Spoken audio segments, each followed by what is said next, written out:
Hello, and thank you for joining us for this virtual performance of William Shakespeare's The Tempest. I'm Robert O'Connor, a new member of the Board of Directors of the Atlantic Highlands Arts Council, and I'll be your virtual host this week as we present, in partnership with the Stone Church Players, the 5 acts of The Tempest over the next 5 nights. The Atlantic Highlands Arts Council is a nonprofit organization that has been working hard to bring important and much needed arts and culture programming to our community during these challenging times, and we are thrilled to be teaming up with the Stone Church Players to bring you this week's performance. In addition, there will be a teen acting workshop on Wednesday, September 30th with Tony-nominated actor Christopher Sieber. For more information on these events, you can visit us at aharts.org. And for accessibility requests for this or any of our upcoming programs, please email us at atlantichighlandsartscouncil@gmail.com. This program is made possible in part by Monmouth Arts through funding from the Monmouth County Board of Chosen Freeholders and the New Jersey State Council on the Arts. We'd also like to thank the Wichita Shakespeare Company, and in particular, Kathleen Barbara, for providing the script for this week's performance. So before we present Act 1, I'd like to introduce you to Director Michael McClellan and actor Brian Craig, who will provide us with some background into this production. Hello, gentlemen, welcome. Hey, Robert. Hello. So I guess I'll kick off our discussion here with a question, just a general question about the Stone Church Players. And your history, how long have you been around, and your relationship to this very famous and historic church in Navesink, New Jersey. Thank you, Robert. The Stone Church Players were actually in our 12th season. So 12 years of creating art via theater within this amazing space, the Stone Church. A little bit of history of the church. It dates back actually to 1863. And it was designed by Richard Upjohn, who's actually the son of Richard Upjohn, who designed Trinity in New York. So it's got this incredible sense of history and community. These were the very wealthy New Yorkers and Northern New Jersey families who came down for the summer, and that brought about the whole construction of this church. It sits on probably one of the most beautiful campuses in the area, a gorgeous cemetery where we actually shot The Tempest, and these beautiful landmark buildings that surround the campus. Stone Church Players actually evolved from a very, very rich musical tradition in that church. If you attend that church, well, not at the current times, but previously and hopefully again in the future, it has one of the most beautiful organs and probably some of the best acoustics I've ever heard within a space, which is brilliant for music and also for any kind of theater that goes on in that space. So we came out of expanding that tradition. There was a history at the church of doing mini operettas as fundraisers. And when my partner and I arrived, we just asked if we could maybe build on that and increase their kind of mission of outreach into the community by taking advantage of the amazing actors and directors and all these other people working in theater within this community. So 12 years ago, we put on our first production of Joseph and the Amazing Technicolor Dreamcoat, and that started it. We proceeded with doing musicals such as Anything Goes, if you can imagine 14 people tap dancing up on the altar area.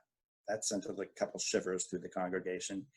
But we also did things like Drowsy Chaperone and oh my gosh, just all these MAME, Man of La Mancha, all these amazing musicals that we kind of put into a jewel box type scenario and really worked with musicians on how to make it sound best in that space. And then we started thinking about doing classics. And that's always been my interest. So we started off with Our Town, which was perfect for that space, and Laramie Project. And then as that grew, it went into my love of Shakespeare. So we've done 4 Shakespeares so far, leading up to the Tempest this year. And it's been an amazing journey so far, and I can't wait to see where it goes next. So I think that's a very long-winded introduction to the Stone Church Players for you. Well, thanks. That was really informative. So why the Tempest? Why now during a pandemic? Brian, how about if I go into that a little bit and then you just jump into that as well? Sure. The Tempest is a really interesting play within itself and with its history. Just historically, it's probably one of the last plays that Shakespeare ever wrote. Dates to around 1610, 1611. It covers themes which are so universal, themes of isolation and betrayal and family and magic. And I think that when we talked about what Shakespeare to do this season, after doing tragedies such as Romeo and Juliet, and then working on bringing some comedy in with Taming of the Shrew, and last year with Midsummer's Night Dream, and actually we did the Scottish play as well, and I keep forgetting that. We wanted to take it one step further, and The Tempest is really a great combination of both comedy and tragedy. So we thought it'd be a perfect play to do. And as this pandemic grew and grew with its restrictions and with its isolation, The Tempest became more of actually a social thought for us. What is it like to go through this type of isolation? Prospero is trapped on this island with Miranda. I'm giving too much away, but 13 years of isolation. What happens to someone's mind during that time period? And what happens when all of a sudden the world opens up and there are 12 to 13 other people in your space?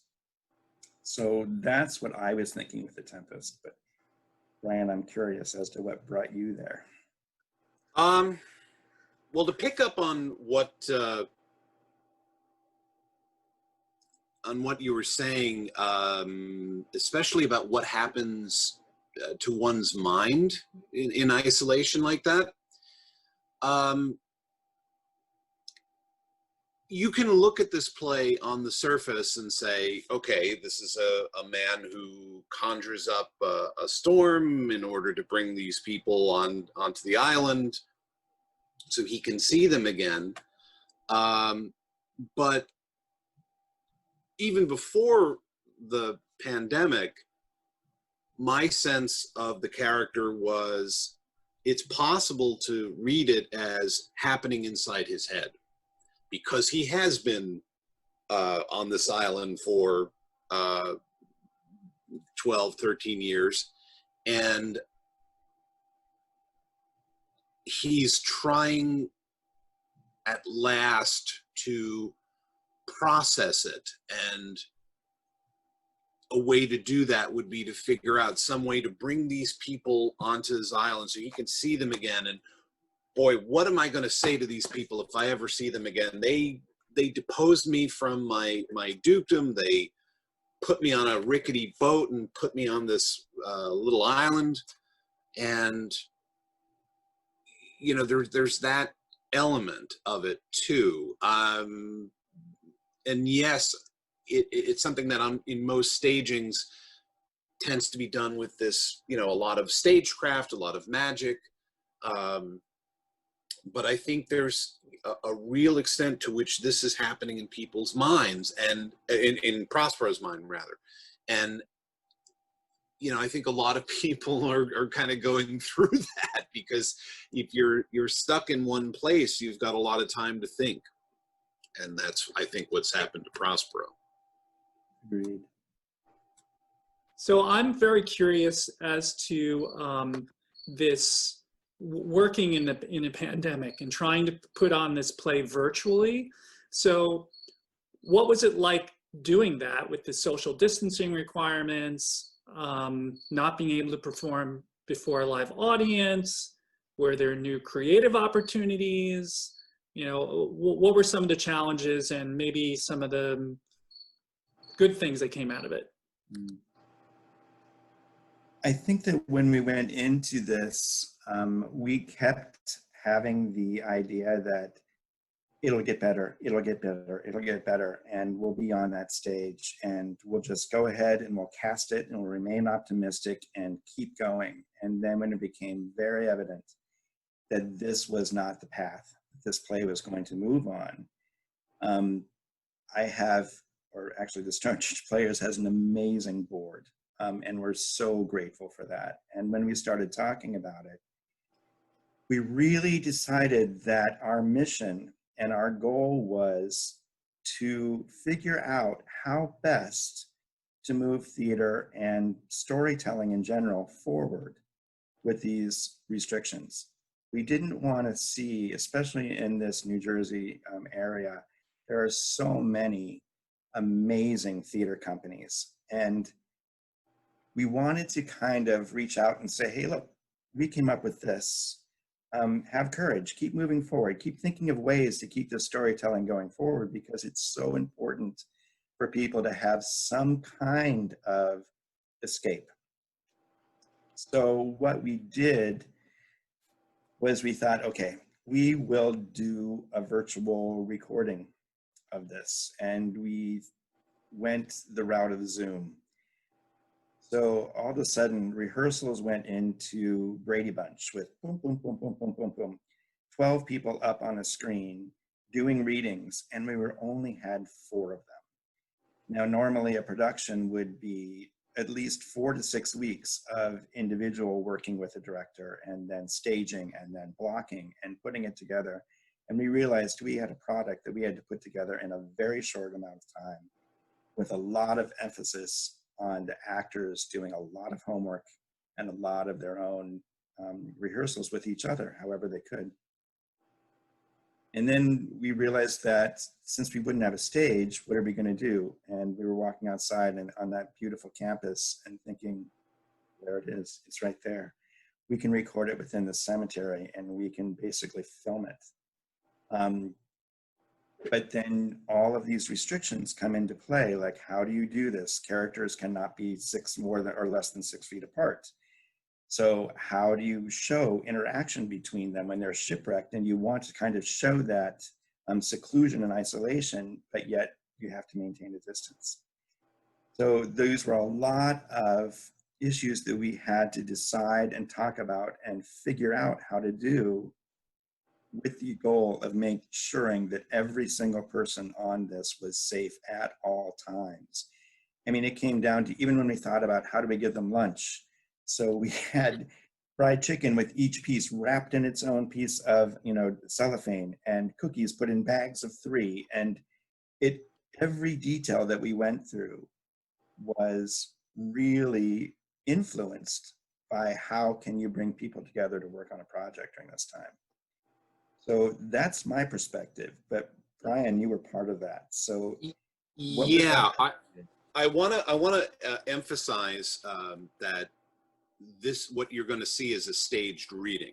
So with one exception in the cast, everyone's got the book in their hands. And the thing about recording it with the social distancing aspect and the staged reading aspect is that, in a regular performance, I know I'm used to interacting with the other actors and making that whole thing come alive. The way we had to record made that a little more difficult. So I couldn't, always turn to the person I'm speaking to.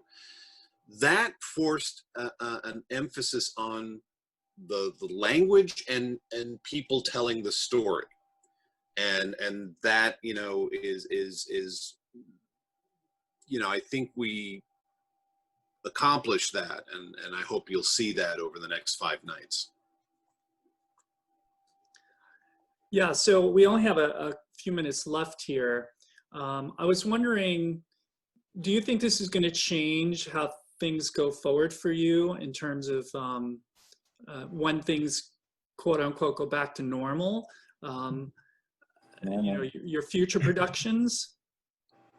Well, I thought about that, and I think for me as a director, we've always, a director within the Stone Church, we've always had the challenge of taking these big shows and put them in a jewel box setting and restricting sets and restricting lighting and backdrops.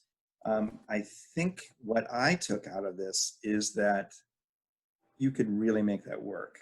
I think that especially with Shakespeare, and going on to what Brian said, it comes down to the writing. It comes down to the words and the language and the physicality of Shakespeare.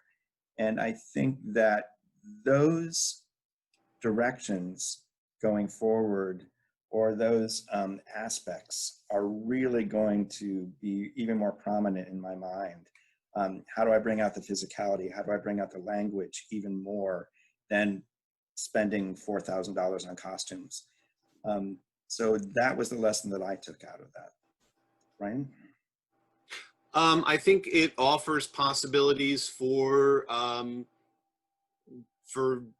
video, you know, and that aspect of production, so that you know, actors in the area will still have opportunities to perform, you know, obviously under restrictions, but I think this offers some possibilities that we might not have thought of a few months ago. So I'm excited about that. That's true. Well, we're just about out of time.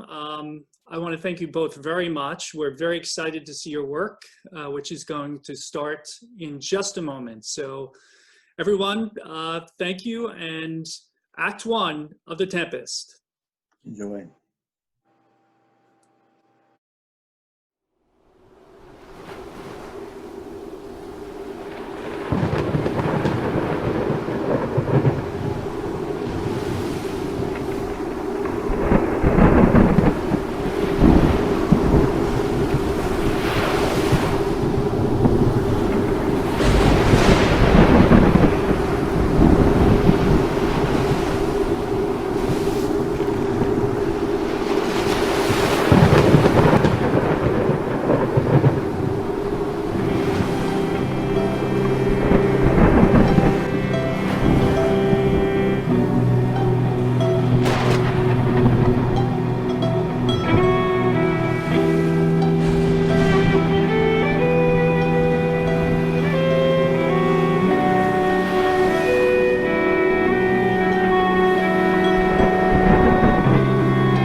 Myself down the water road, I took myself to the ocean.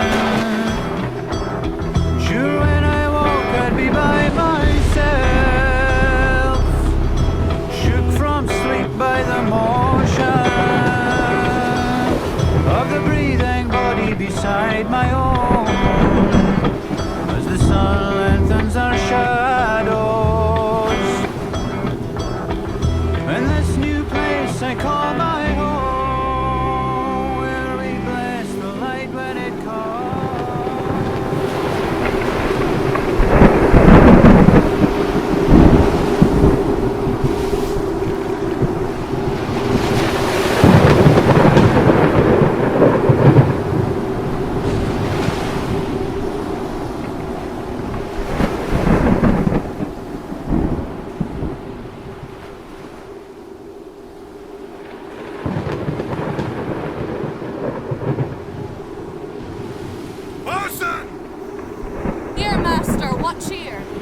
Someone speak to the mariners! Fall to it, Yarly, or we run ourselves aground! Be stir! Be stir! Aye, my hearts! Cheerly, my hearts! You're taking the topsail. Tend to the master's whistle. Blow till thou burst thy wind, if room enough. Good boatswain, have care. Where's the master? I pray now, keep below. Where is the master, boatswain? Do you not hear him? You mar our labor, keep your cabins. You do assist the storm. Nay, good, be patient. When the sea is, hence, what cares these roarers for the name of the king? To cabin, silence, trouble us not. Good fellow, yet remember whom thou hast aboard. None that I more love than myself. You are a counselor. If you can command these elements to silence and work the peace of the present, we will not hand a rope more. Use your authority. If you cannot, give thanks you have lived so long, and make yourself ready in your cabin for the mischance of the hour, if it so hap. Cheerly, good hearts! Out of the way, I say. Oh, I have great comfort from this fellow. Methinks he has no drowning mark upon him. His complexion is pure gallows. Oh, if he be not born to be hanged, our case is miserable. Down with the topmast. Yar, lower. Bring her to try with the main course. A plague upon this howling. They're louder than the weather or our office. Yet again, what do you hear? Shall we give o'er and drown? Have you a mind to sink? A pox o' your throat, you bawling, blasphemous, uncharitable dog! Hang cur! Hang you hoarse and insolent noisemaker! We are less afraid to be drowned than thou art. I warrant him for drowning, though the ship were no stronger than a nutshell, and as leaky as an unstanched wench. Oh, lay her a hold! A hold! Set her 2 courses off to sea again. Lay her off! All lost! To prayers! To prayers! All lost! What, must our mouths be cold? The king and prince in prayers. Oh, let's assist them, for our case is as theirs. We are merely cheated of our lives by drunkards. This wide-chapped rascal. Without my sly drowning, the washing of 10 tides. And yet, though every drop of water swear against it and gape at widest to blacken, they cry within, mercy on us! We split, farewell, we split! Let's all sink with the king. Let's take leave of him. Now would I give 1,000 furlongs of sea for an acre of barren ground, long heath, brown shrub, anything. All the wills above be done, but I would fain die a dry death.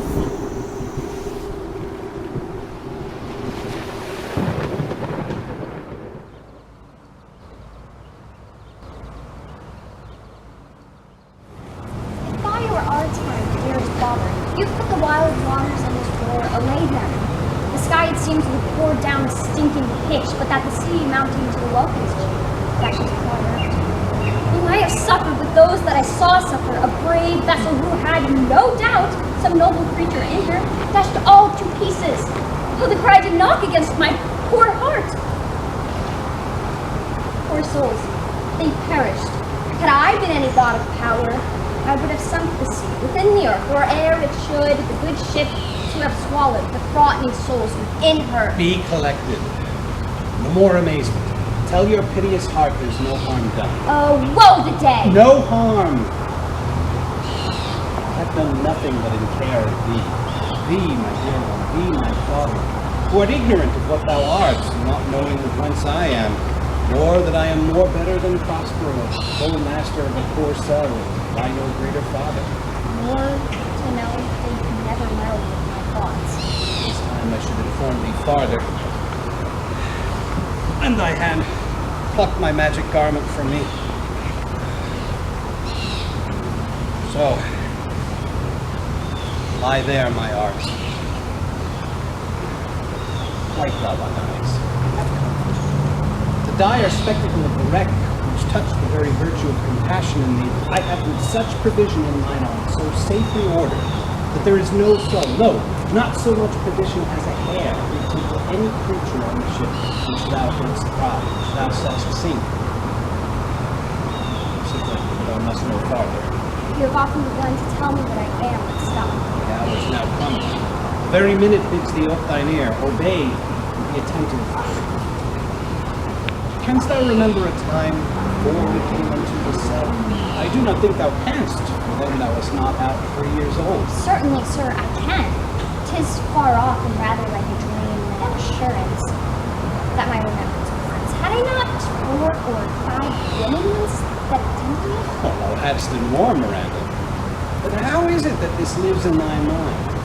What seest thou else in dark backward vision of time? If thou rememberest aught ere thou camest here, how thou camest here thou mayest. But that I 12 years since, Miranda. 12 years since thy father was Duke of Milan. Sir, are you not my father?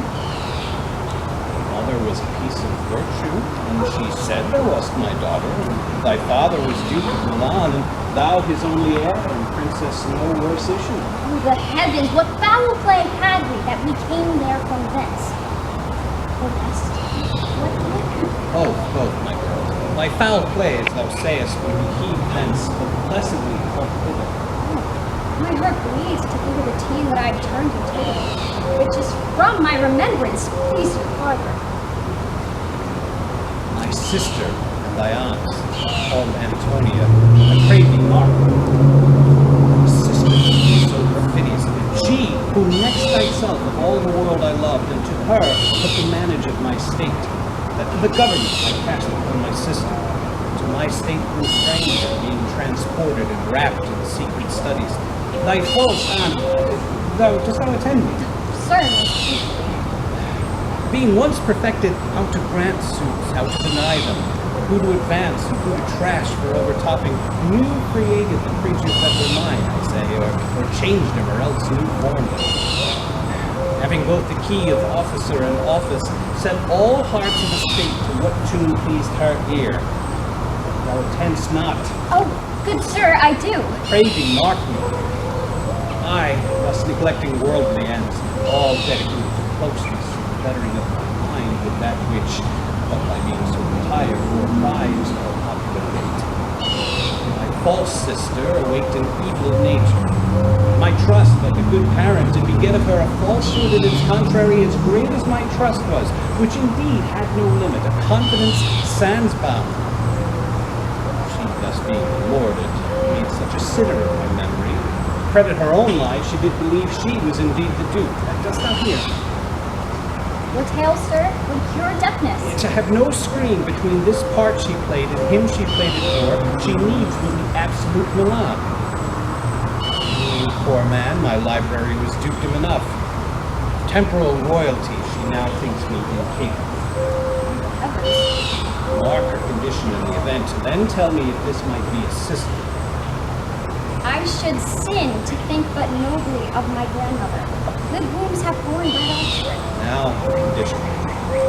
The King of Naples, being an enemy to me inveterate, hearkens my sister's suit, which was that he, in lieu of premises of homage, and I know not how much tribute, should presently exile the green wine out of the dukedom, and confer fair Milan with all the honors on my sister. Treacherous army levied, one midnight fated to the purpose, did Antonia open the gates of Milan. In the dead of darkness, the ministers for the purpose hurried thence, me and thy crying self. Lack for pity. I not remembering how I cried out then will cry it over again. It is a hint that brings mine eyes to it. Hear a little further, and then I'll bring thee to the present business which now is upon us, without the which this story were most pertinent. Wherefore did they not that hour destroy us? Demanded which. My tale provokes that question. Dear, they durst not, so dear the love my people bore me. In few, they hurried us aboard a bark, bore us some leagues to sea, where they prepared a rotten carcass of a boat, not rigged, tackle, sail, nor mast. The very rats instinctively acquitted. There they hoist us. cry to the sea that roared to us, to sigh to the winds whose pity, sighing back again, did us but lovingly. What trouble was I going to do? Cherubim, thou wast that did preserve me. Thou didst smile infused with fortitude from heaven, when I had decked the sea with drops full salt under my burden groan, which raised in me an undergoing stomach to bear up against what would ensue. How came we ashore? By providence divine. Some food we had, some fresh water that a noble Neapolitan Gonzalo, out of her charity, being then appointed master of this design, would give us, with rich garments, linens, stuffs, and necessaries, which since have steaded much. And, of her gentleness, knowing I loved my books, she furnished me for mine own library with volumes that I prize above my duty. But I might but ever see that soul. Now I arise.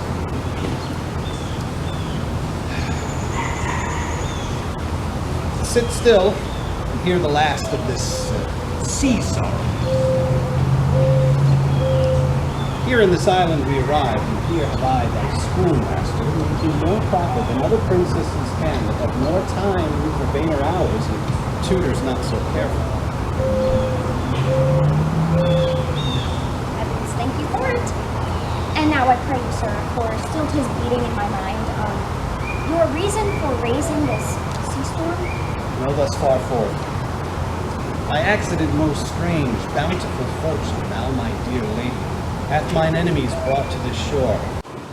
By my prescience I find my zenith doth depend on a most auspicious star, whose influence if now I court not will omit, my fortunes will ever after prove. Here cease more questions. Thou art inclined to sleep. 'Tis a good dullness. I know thou canst not refuse. Come away, My servant, come. I am ready now. Approach, my Ariel. Come. All hail, great master. Great sir, hail. I come to answer thy best pleasure, be it to fly, to swim, to dive into the fire, to ride on the curled clouds. To thy strong bidding, task Ariel and all her quality. Hast thou spirit performed to point the tempest that I bade thee? To every article. I boarded the king's ship. Now on the beak, the deck, the waist, in every cabin I flamed amazement. Sometimes I divide and burn in many places. The topmast, yards, and bowsprit I would flame distinctly and then meet and join. Jove's lightnings, the precursors of the dreadful thunderclaps, more momentary and sight outrunning were not. And the fire and cracks of sulphurous roaring the most mighty Neptune seemed to besiege and make his bold waves tremble, yea, his dread trident shake. My brave spirit, who is so firm, so constant, that this coil would not infect his reason? Not a soul, but felt a fever of the mad and played some tricks of desperation. All but mariners plunged into the foaming brine and quit the vessel, and then all the fire with me. Oh, the king's son, Ferdinand, was the first that leaped, cried, "Hell is empty and all the devils are here." Why, that's my spirit. But was not this nigh shore? Close by, my master. But are they, Ariel, safe? But not a hair perished. On their sustaining garments not a blemish, but fresher than before. And as thou badest me, in troops I have dispersed them about the isle.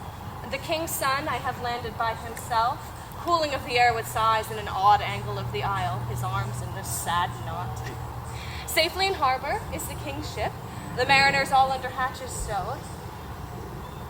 And as for the rest of the fleet, which I dispersed, they are now met again and are upon the Mediterranean float, bound sadly home for Naples, supposing that they saw the king's ship wrecked and his great person perish. Ariel, thy charge exactly is performed. But there's more work. What's the time of day? Past the mid-season. These 2 glasses. The time twixt 6 and now must by us both be spent most preciously. Is there more toil? Since thou dost give me pains, let me remember me what thou hast promised, which is not yet performed me. How now, moody? What is thou canst demand? My liberty. Before the time be out, no more. Prithee, let me remember thee. I have done worthy service, told thee no lies, made thee no mistakings. I served without grudge or grumblings. Thou didst promise to bait me a full year. Dost thou forget from what a torment I did free thee? No, sir. Thou liest, malignant thing. Hast thou forgot the foul witch Sycorax, who with age and envy was grown into a hoop? Hast thou forgot her? I do not, sir. Thou hast. Oh, was she so? I must once a month recount what thou hast been, which thou forgettest. Is this not true? Aye, sir. This blue-eyed hag was brought hither with child, and here was left by the sailors. Thou, my slave, as thou reportst thyself, was then her servant. And, for thou wast the spirit too delicate to act her earthy and abhorred commands, refusing her grand hests, she did confine me, by help of her more potent ministers, and in her most unmitigable rage, into a cloven pine, within which rift imprisoned thou didst painfully remain 12 years. In which space she died, and left thee there, where thou didst vent thy groans as fast as mill wheels strike. Then was this island, save for the sun, she did litter here, a freckled whelp hag-born, not honored with a human shape. Yes, Caliban, her son. Dull thing, I say so, that Caliban whom now I keep in service. Thou best knowst what torment I did find thee in. Thy groans did make wolves howl and penetrate the breasts of ever-angry bears.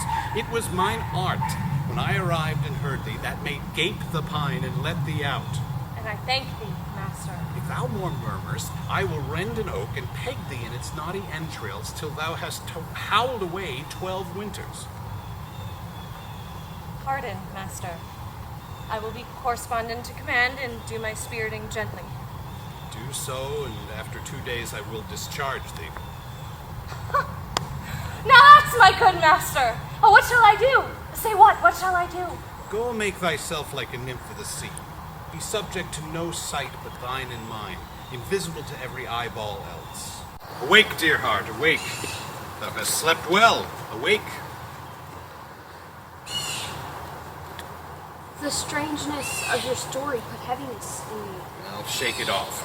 Come on, we'll visit Caliban, my slave, who never yields us kind answer. 'Tis a villain, sir. I do not love to look on. But as 'tis, we cannot miss him.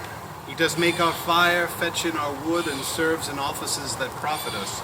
What ho, slave, Caliban! Thou earth, thou, speak! There's wood enough within. Come forth, I say. There's other business for thee. Come, thou tortoise, when? Thou poisonous slave, got by the devil himself upon thy wicked dam. Come forth! As wicked as ever. My mother brushed with raven's feather from unwholesome fen. Drop on you both, a southwest blow on ye, and blister you all over.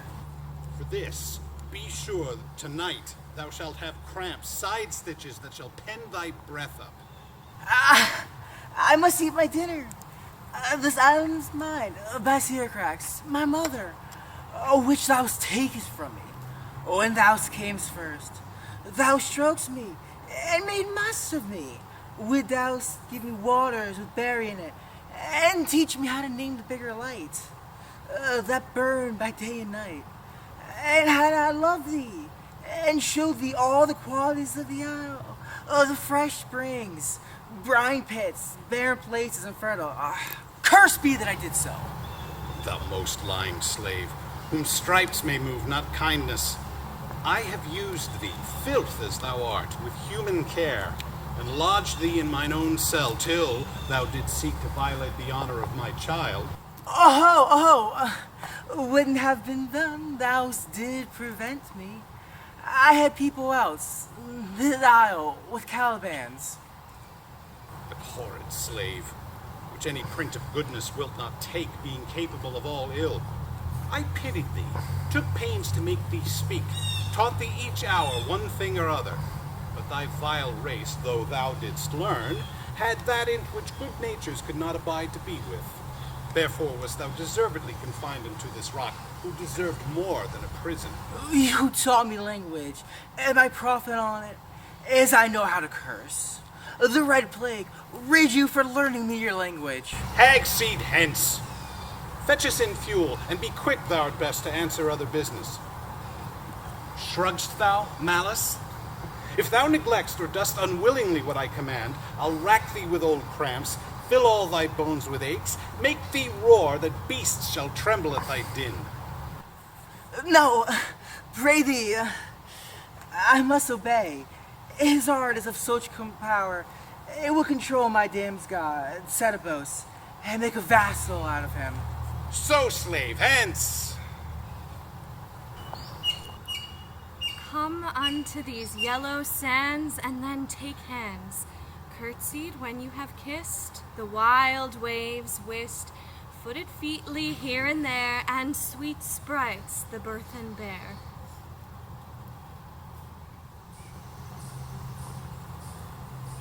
Where should this music be? The air or the earth? It sounds no more. Sure, it waits upon some god of the island. Sitting on a bank, weeping again the king my father's wreck. The music crept by me upon the waters, allaying both their fury and my passion with its sweet air. Thence I have followed it, or it hath drawn me rather, but 'tis gone. No, it begins again. Full fathom 5 thy father lies, of his bones are coral made. Those are pearls that were his eyes, nothing of them that doth fade, but doth suffer a sea change. The ditty does remember my drowned father. This is no mortal business, nor no sound that the earth owes. I hear it now above me.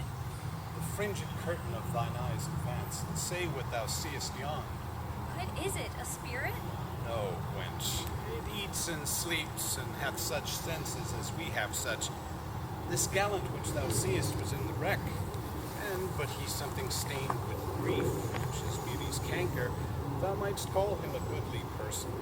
He hath lost his fellows and strays about to find them. I might call him a thing divine, for nothing natural I ever saw. So noble. It goes on, I see. As my soul prompts it, spirit finds spirit, I'll free thee within 2 days for this. Most sure, the goddess on whom these airs attend. Vouchsafe my prayer, and may know if you remain upon this island, and that you will some good instruction give how I may bear me here. My prime request, which I do last pronounce, is... oh, you wonder if you be maid or not. No wonder, sir, but certainly a maid. My language, heavens! Oh, I am the best of them that speak this speech. Were I but where 'tis spoken. How? The best?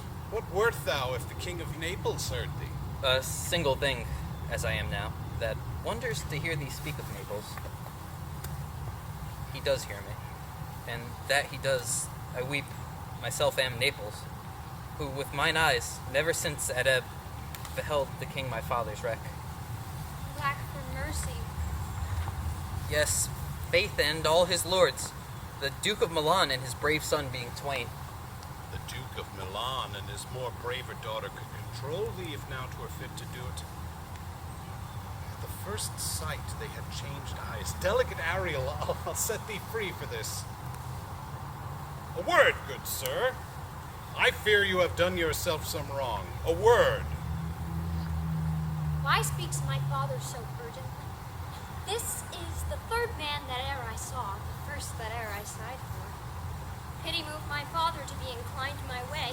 Oh, if a virgin and your affection not gone forth, I'll make you the Queen of Naples. Soft, sir. One word more.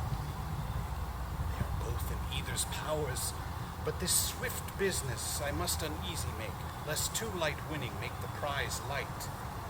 One word more. I charge thee that thou attend me. Thou dost here usurp the name thou owest not, and hast put thyself upon this island as a spy to win it from me, the Lord on't. No, as I am a man. There's nothing ill can dwell in such a temple. Follow me, and speak not you for him. He's a traitor. Come, I'll manacle thy neck and feet together. Sea water shalt thou drink. Thy food shall be the fresh brook mussels, withered roots and husks wherein the acorn cradled. Follow! No, I will resist such entertainment till mine enemy has more power. Dear father, make not too rash a trial of him, for he's gentle and not fearful. What? I say my foot, my tutor? Put up thy sword, traitor, who makest a show but darest not strike. Thy conscience is so riddled with guilt. Come from thy ward. For I can here disarm thee with this stick and make thy weapon drop. Beseech you, father. Hence, hang not on my garments.